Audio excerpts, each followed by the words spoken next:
আসসালামু আলাইকুম, আপনাদের সবাইকে স্বাগতম। আজ আমরা পরিসংখ্যানের জ্যামিতিক গড় বা জিওমেট্রিক মিন নিয়ে আলোচনা করব। জ্যামিতিক গড় আসলে কি? জ্যামিতিক গড় হচ্ছে উপাত্তসমূহের গুণফলকে উপাত্তের সমান মূল বা রুট নিলে যে গড় পাওয়া যায়। উপাত্তসমূহের গুণফলকে উপাত্তের সমান মূল বা রুট নিলে যে গড় পাওয়া যায় তাকে জ্যামিতিক গড় বলে। আসুন আমরা একটা ব্যাখ্যা দেখি। ধরেন এটা একটা উপাত্ত x1 x2 x3 dot dot dot এরকম করতে করতে x1 পর্যন্ত, এগুলো হচ্ছে একটা উপাত্ত। এই উপাত্ত এর সমান মানে হচ্ছে এখানে n সংখ্যক উপাত্ত রয়েছে। দেখেন x1 x2 x3 x4 x5 এবং করতে করতে করতে করতে একদম n সংখ্যক পর্যন্ত। তাহলে এই কত সংখ্যক? n পর্যন্ত। তাহলে nটা কোথায়? পাওয়ারে চলে আসবে। আর এবার এটা রুট নিতে হবে, এই রুট। তাহলে gm ইকুয়াল টু আমরা কি পেলাম? gm equal to root over of n x1 x2 x3 dot dot dot dot xn। আর জ্যামিতিক গড়কে gm দ্বারা প্রকাশ করা হয়। এখন দেখেন বিচ্ছিন্ন তথ্যের ক্ষেত্রে জ্যামিতিক গড় নির্ণয়। আমরা এখন জ্যামিতিক গড় নির্ণয় করব। ধরেন এখানে একটা প্রশ্ন দিয়েছে 5 10 15 20 25। এখানে বলছে উপাত্তসমূহের জ্যামিতিক গড় নির্ণয় করো। জ্যামিতিক গড় নির্ণয় করার দুটো নিয়ম রয়েছে। একটা হচ্ছে বিচ্ছিন্ন তথ্যের ক্ষেত্রে, আরেকটা হচ্ছে অবিচ্ছিন্ন অর্থাৎ শ্রেণীবদ্ধ। আজকে আমরা বিচ্ছিন্ন তথ্যের ক্ষেত্রে জ্যামিতিক গড় নির্ণয় করা শিখব। দেখেন এরকম যদি প্রশ্ন আসে, যদি বলে দেয় উপাত্তসমূহের জ্যামিতিক গড় নির্ণয় করো, তাহলে আপনি এখানে একটা জিনিস খেয়াল করেন, এটা বিচ্ছিন্ন আপনি কিভাবে বুঝবেন? এখানে শুধুমাত্র 5 10 15 20 25 এগুলোই দেওয়া আছে। এখানে কোনো গড়সংখ্যা দেওয়া নেই, fi ওইটা এখানে দেওয়া নেই। তাহলে আমরা বুঝতে পারবো যে এখানে কোন সূত্রটা হবে। gm এ দুইটা সূত্র রয়েছে। একটা হচ্ছে gm equal two nt log 1/n summation log xi। আপনি যদি এখানে গণসংখ্যা দেওয়া থাকতো বা গণসংখ্যা fi যদি দেওয়া থাকতো, তাহলে আমরা এখানে সূত্র বসাতাম gm equal two nt log 1/n summation fi log xi। এখানে একটা fi বসাইতে হতো, শুধু এতটুকু বেশ কম। যদি fi থাকতো, এখন আমাদের এখানে fi বা গণসংখ্যা নেই, তাই আমরা শুধুমাত্র এই সূত্রটা ইউজ করব। এখানে fi বসাবো না, সামেশন log xi বসাবো। তাহলে দেখেন সবার প্রথমে আনসার লিখবেন। আমরা জানি, এটা লিখবেন আমরা জানি gm ইকুয়াল টু, এখন এখানে আমরা সূত্র কোনটা বসাবো? এখানে শুধুমাত্র একটাই তথ্য দেওয়া আছে, শুধু 5 10 15 20 25। তাহলে আমরা সূত্র বসাবো gm equal two nt log 1/n summation log xi। এখন আসুন এখানে লিখবেন নিম্নে তালিকা তৈরি করে জ্যামিতিক গড় বের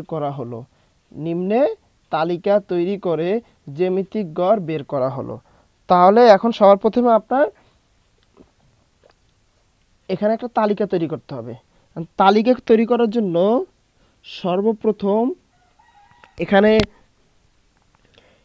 যে একটা 5 10 15 20 25 রয়েছে, এগুলোকে আমরা সাধারণত xi ধরে নেব। দেখেন এখানে একটা সূত্রে একটা xi আছে এবং এখানে কোনো কিছু বলা নাই যে এটা কি, শুধুমাত্র উপাত্ত দিয়ে দিছে। তাহলে আমরা ওই যে এই উপাত্ত সমান xi ধরে নেব। তাহলে এখানে উপাত্ত সমান xi যদি ধরি আমরা, তাহলে এখানে আমরা লিখি xi লিখে এখানে একটা সোজা একটা দাগ দিব। xi কত 5, তারপর হচ্ছে 5, তারপর হচ্ছে 10, তারপর হচ্ছে 15, তারপর হচ্ছে 20, তারপর হচ্ছে 25, আমাদের একটা কলাম শেষ।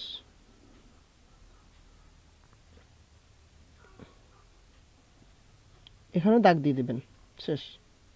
এখন একটা জিনিস খেয়াল করেন, আমাদের প্রশ্ন থেকে একটা কলাম আমরা করেছি। এখন আমরা সূত্রের দিকে তাকাবো। আমরা এখানে লিখছি সূত্র gm equal two nt log 1/n summation log xi। এখন এখানে log xi দেখেন, log xi আমরা পেয়েছি। এখন আমাদের একটা কি দরকার, nt log তো বের করার দরকার নাই, 1/n।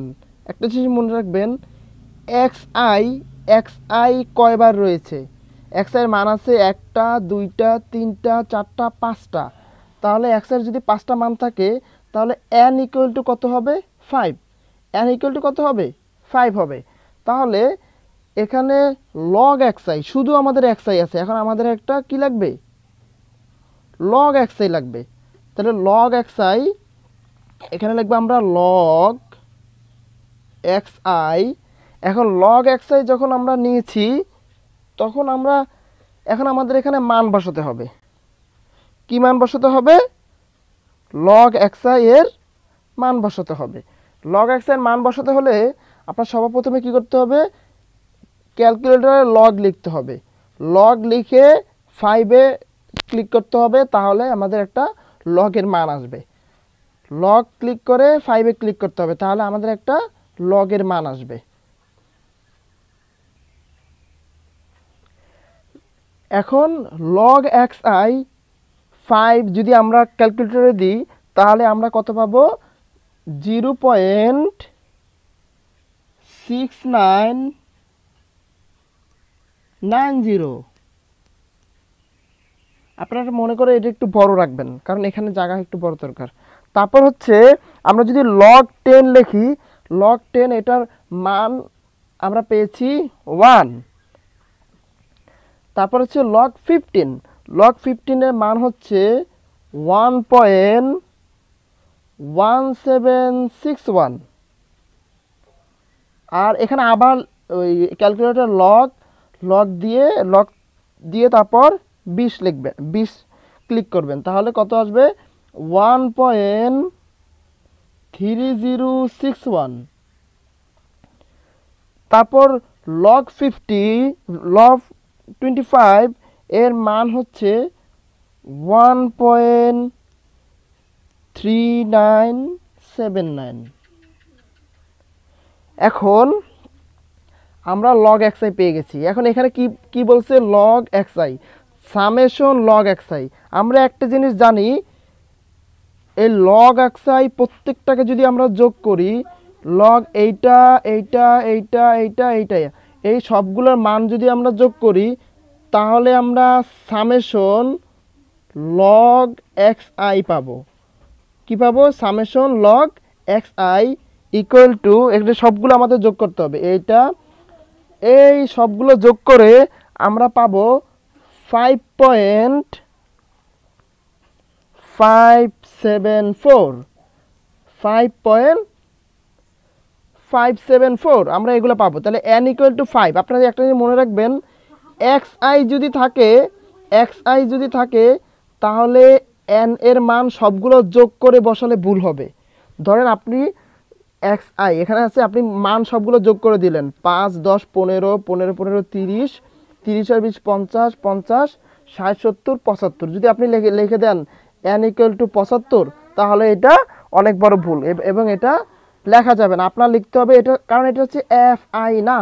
যদি fi থাকতো, fi এর মানগুলো যদি এখানে যদি fi থাকতো তাহলে n ইকুয়াল টু 75 হতো, কিন্তু না, এটা হচ্ছে xi থাকলে xi যেই কয়টা ওই কয়টা হয়। এখানে কয়টা আছে, 1 2 3 4 5, তাহলে আমাদের n ইকুয়াল টু কত হবে, 5 হবে। সুতরাং আমরা n ইকুয়াল টু 5 এবং summation log x I equal to আমরা কত পেয়েছি 5.574 আমরা 5.574 পেয়েছি। আমরা কি করব এই মানগুলো আমরা কোথায় বসাবো এই মানগুলো আমরা সূত্রে বসাবো। আমরা যে মান পেয়েছি n ইকুয়াল টু 5 এবং summation log x I equal to 5.574 এগুলো আমরা সূত্রে বসাবো। আমি যে প্রথমে একটা সূত্র আলোচনা করেছি ওই সূত্রটা বসিয়ে পাওয়া যায় বা বসিয়ে পাই। তাহলে আমরা কি করব ওই সূত্রটা হচ্ছে কি ছিল gm equal two nt log. আমরা সূত্রটা আবার লিখে ফেলি nt log 1/n summation log xi আমরা সূত্রটা লিখেছি। এখন লিখতে হবে or gm equal two nt log বসে যাবে antilog nt log। আমরা এখন সূত্রে মান বসাবো gm equal two nt log। এখানে 1 আছে 1 এ 1 হবে এবং n ইকুয়াল টু কত আমরা পেয়েছি 5 পেয়েছি তাহলে 5। তারপর হচ্ছে সামেশন লগ xi দেখেন সামেশন লগ xi এটার মান আমরা কত পাবো গুণ সামেশন xi এটার মান হচ্ছে 5.574 or gm equal to nt log এটা থেকে যাবে nt log 1/5 into 5.74 এটা একসাথে যদি আপনারা গুণ এবং ভাগ করেন তাহলে কত পাবেন 1.1148 সুতরাং gm equal to আপনার nt log বের করতে হবে। nt log বের করার নিয়ম হচ্ছে প্রথমে সায়েন্টিফিক ক্যালকুলেটর শিফট চাপ দিতে হবে এবং লগ চাপ দিতে হবে, এরপরে হচ্ছে মান বসিয়ে সমান করতে হবে। এখন এটা যদি আপনারা করেন তাহলে আপনারা মান পাবেন 13.3। আমরা যে মানটা পেয়েছি এটা হচ্ছে জিএম বা জ্যামিতিক গড়। তাহলে লিখবেন অতএব জ্যামিতিক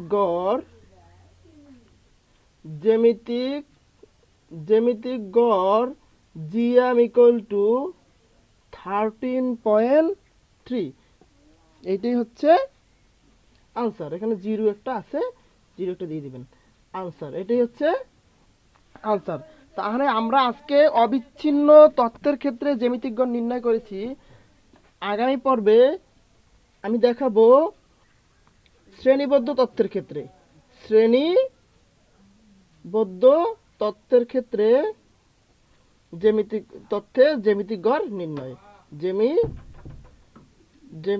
গড় নির্ণয়। ভালো থাকুন, সুস্থ থাকুন সেই পর্যন্ত। ভালো লাগলে লাইক, কমেন্ট, শেয়ার এবং সাবস্ক্রাইব করুন। ধন্যবাদ সবাইকে। আসসালামু আলাইকুম ওয়া রাহমাতুল্লাহ।